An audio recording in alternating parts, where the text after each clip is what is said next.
We need to recognize the importance of scale, which I haven't really recognized. But all of this depends upon the scale at which you're viewing it.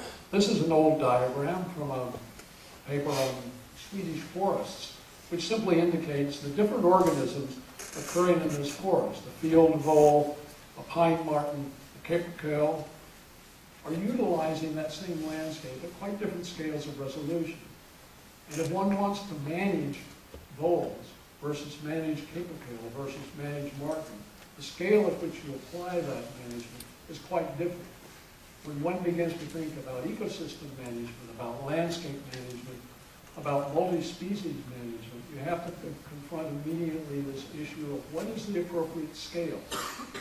And in the past, management in particular, the scales of management have been dictated by administrative laws, by ownership patterns, and by bureaucratic decisions, rather than by anything having to do with the natural or artificial environment.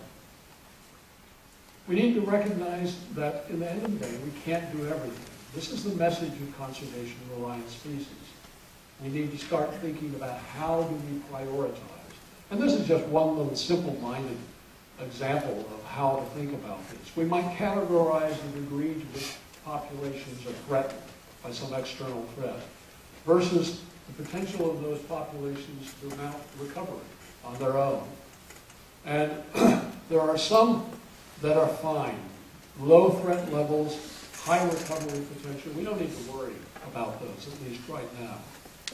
There are some that are going to be problems in the future. Perhaps not threatened now, but not much recovery potential, low reproductive rates, things like that. The high priority things are the things that are threatened now, but do have good